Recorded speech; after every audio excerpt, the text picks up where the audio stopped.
नमस्कार दोस्तों, स्वागत है आपका हमारी YouTube चैनल में। आज की पहली कहानी का शीर्षक है शापित बंगला। तो चलिए बिना देरी के कहानी की शुरुआत करते हैं। कुछ घर ऐसे होते हैं जिनकी दीवारें सिर्फ ईंट और पत्थर से नहीं बनी होती, बल्कि चीखों और रहस्यों से भी भरी होती है।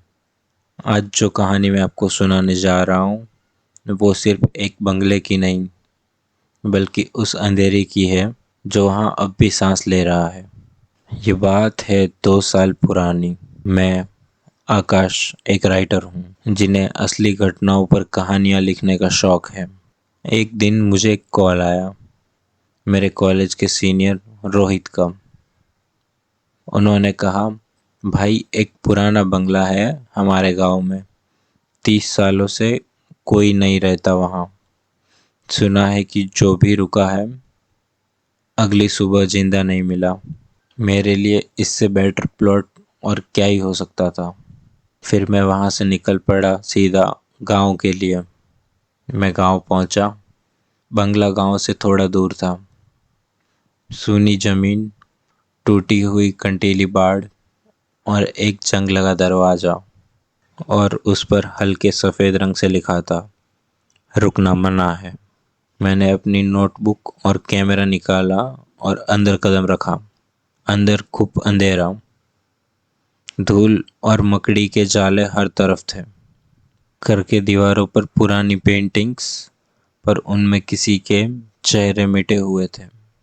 पहली रात मैंने ग्राउंड फ्लोर के कमरे में डेरा जमाया। रात के लगभग 2 बजे होंगे। तभी अचानक दरवाज़ा अपने आप कर्कश सी आवाज़ करते हुए खुला। कोई था नहीं, पर फर्श पर ताजे गीले पैरों के निशान थे, जैसे कोई नहाकर निकला हो। मैं अक्सर ऐसी भूतिया जगहों पर जाया करता था, तो इस बात से मुझे कुछ ज़्यादा फर्क पड़ा नहीं, क्योंकि अक्सर जो ऐसी भूतिया जगह होती है वहाँ पर बस लोगों ने अफवाह फैला रखी होती है, और मुझे ज़्यादातर ऐसे ही बंगलोज मिले थे। फिर मैं वापस जाकर लेट गया। रात भर घर के अलग अलग कोनों से फुसफुसाहट सुनाई देती रही, और हर बार लगता जैसे कोई मुझे देख रहा है। मैंने अगली सुबह घर के बेसमेंट की तरफ देखा।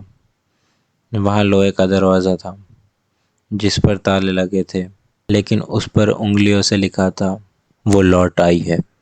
मैंने ताला तोड़ा। अंदर घुसते ही दीवारों पर महिलाओं की तस्वीर थी, सबकी आंखों पर काली पट्टियाँ, और एक कोने में एक चूल्हा बिना हवा के हिले जा रहा था। फिर शाम होते होते मुझे उस बंगलों की पुरानी मालकिन के बारे में पता चला, मधुमती देवी। कहते हैं उसने 1987 में पूरे परिवार को मार दिया था, क्योंकि उसका बेटा किसी औरत के साथ भाग गया था। उसके बाद उसने खुद को बंगले के तहखाने में जला दिया। गांव वाले कहते हैं वो अब भी वही हैं। हर अमावस की रात वो बंगलों में वापस आती है। अगली रात मैं रिकॉर्डिंग कर रहा था कैमरे के सामने, और मैं बोल रहा था। तभी मेरे कैमरे के पीछे से कुछ चलते हुए दिखाई दिया। मैं मुड़ा, पर वहाँ कोई नहीं था। तभी मेरे पीछे से मुझे कुछ चलते हुए दिखाई दिया। मैं मुड़ा, पर वहाँ कोई नहीं था। लेकिन जब रिकॉर्डिंग देखी तो पीछे एक औरत खड़ी थी, सफ़ेद साड़ी में, लंबे बाल, और उसकी आंखें सीधी मेरी आंखों में घूर रही थी। मेरे शरीर ने जवाब देना बंद कर दिया। मैं गिरा नहीं, लेकिन मेरे कानों में किसी और की आवाज़ गूंज रही थी, अब तुम भी यही रहोगे, अब तुम भी यही रहोगे। फिर पता नहीं उस समय मेरे शरीर को क्या हुआ, या फिर कौन सी शक्ति आ गई थी ऐसी कि मैं वहाँ से कैसे भागा मुझे याद ही नहीं। और फिर पता नहीं कैसे बाहर जाके मैं बेहोश हो गया, और जब मुझे होश आया तो मैं गांव के मंदिर में था। पंडित ने कहा, तुम बच तो गए हो, लेकिन अब वो तुम्हें भूलेगी नहीं, वो बंगला अब तुम्हारे जहन में रहेगा जिंदगी भर। आज उस बात को 2 साल हो चुके हैं, लेकिन जब भी मैं किसी शांत कमरे में बैठता हूँ, दीवारें फिर वही कर्कश सी आवाज़ करती है और मुझे लगता है वो फिर से वापस आ गई है। क्योंकि ऐसे कुछ बंगले होते हैं जो बंगले नहीं होते, वो कैद खाने होते हैं आत्माओं के। तो दोस्तों, कैसी लगी आपको यह कहानी, हमें कमेंट सेक्शन में ज़रूर बताएं।